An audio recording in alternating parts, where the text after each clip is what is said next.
1200 रुपये हो गया, ना सब्सिडी जाता है, मुझे राशन नहीं चाहिए। अब आपकी सरकार है तो कुछ भी कर दीजिए, कल को मुझे भी जेल में कर दीजिए। तो ये नेता लोग करते हैं, चुनाव आता है तो वो मैदान में आते हैं, उसके बाद चुनाव जैसे हारते हैं या जीतते हैं वो गायब हो जाते हैं। नमस्कार, इस वक्त हम गोरखपुर महानगर के वार्ड नंबर 49 में हैं और जैसे ही लोगों को पता चला कि 10 मई को नगर निकाय का चुनाव होने वाला है, राजनीतिक गलियारों में हलचल सी मची हुई है। ऐसे में हमारे साथ ई रिक्शा समिति के अध्यक्ष घनश्याम पासवान जी हैं, जो अपने वार्ड से चुनाव भी लड़ रहे हैं। इनसे जानेंगे कि इनकी चुनावी मुद्दे क्या क्या हैं और राजनीति में क्यों हैं। सबसे पहले तो सर, आपका हमारे चैनल में स्वागत है। धन्यवाद, आपको बहुत बहुत धन्यवाद।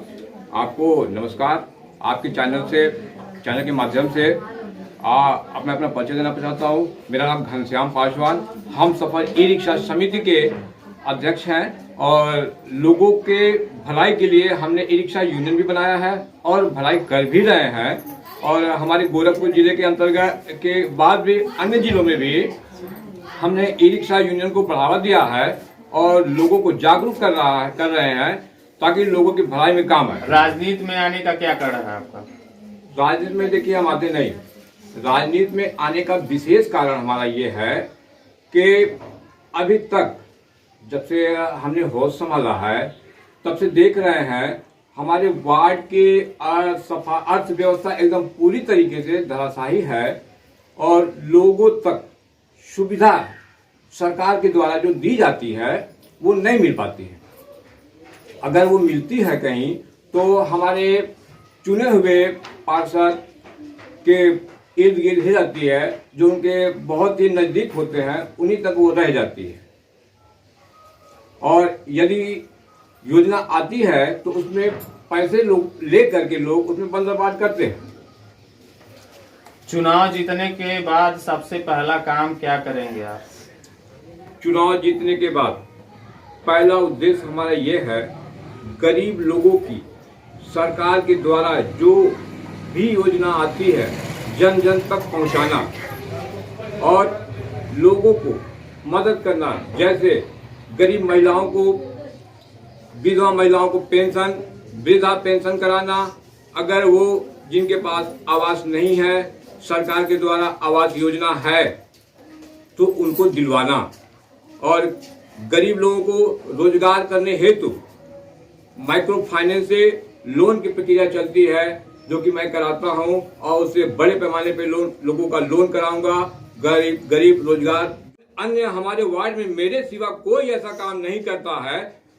मैं तो इतना तक करता हूं, जो हमारे वार्ड में गरीब मजदूर हैं, मजदूरों का रजिस्ट्रेशन कराना और उनको सरकार के द्वारा जो योजना मिलती है, पुत्री विवाह की योजना में, और बच्चे होते हैं तो सरकार के द्वारा जो पैसा मिलता है उनको डायरेक्ट उनके सीधे खाते में जाता है। ये भी काम हम करते हैं।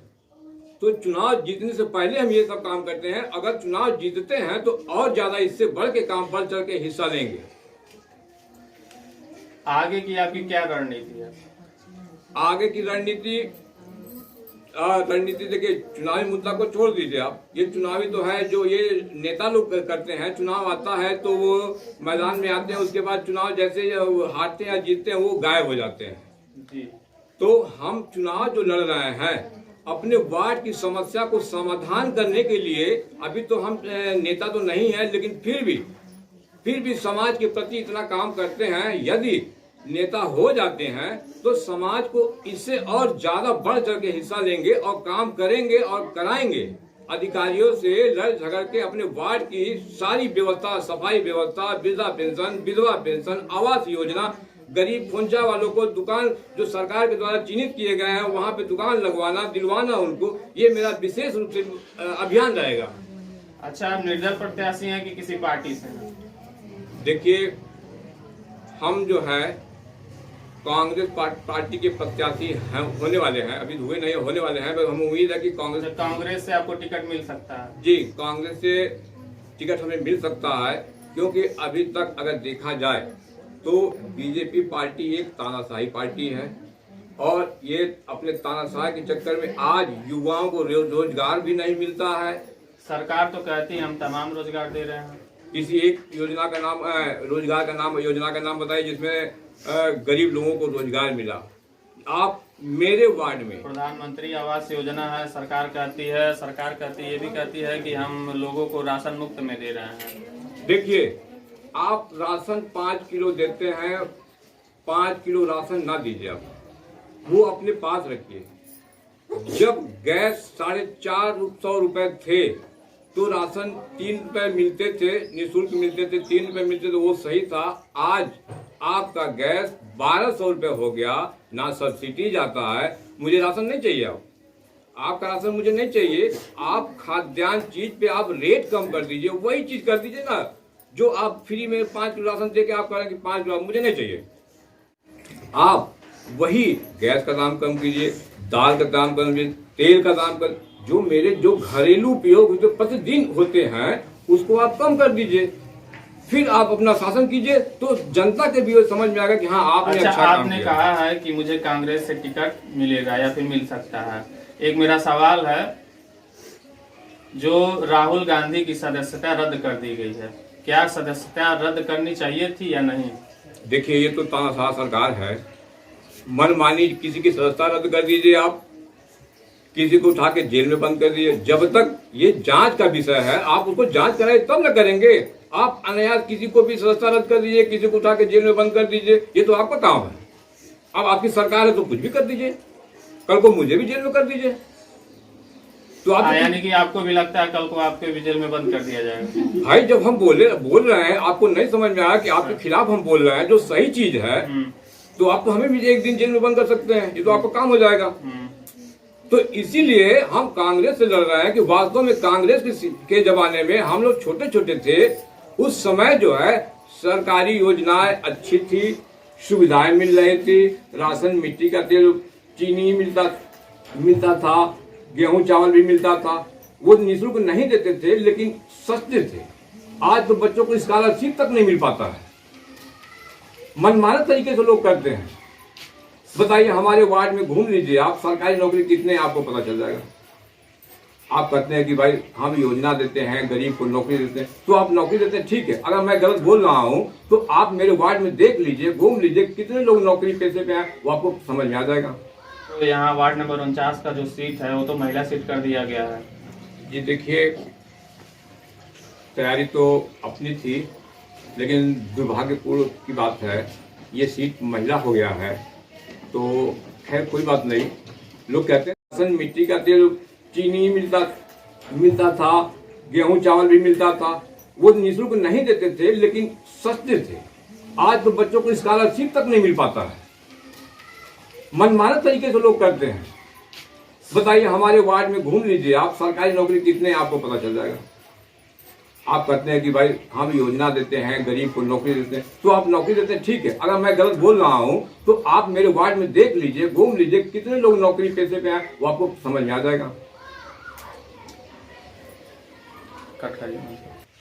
आपका जो यहाँ वार्ड नंबर 49 का जो सीट है वो तो महिला सीट कर दिया गया है। जी देखिए, तैयारी तो अपनी थी, लेकिन दुर्भाग्यपूर्ण की बात है ये सीट महिला हो गया है। तो खैर कोई बात नहीं। लोग कहते हैं ना काम बोलता है। अगर वास्तव में मैंने काम किया तो जनता इसका जवाब देगी। मैं अपनी बेटी को प्रत्याशी बना रहा हूं इस वार्ड से, और जिस तरीके से मैंने काम किया है वो आपको इसका रिजल्ट जनता ही देगी, तो आपको समझ में आ जाएगा। आप ही को नहीं, पूरे मेरे वार्ड को या फिर अन्य दलों को, अन्य पार्टी को, अन्य लोगों को भी समझ में आएगा कि जनता ने किसको करारा जवाब दिया। इसलिए हम जीत के ही दिखाएंगे और पूरी उम्मीद है कि हम ही जीतेंगे।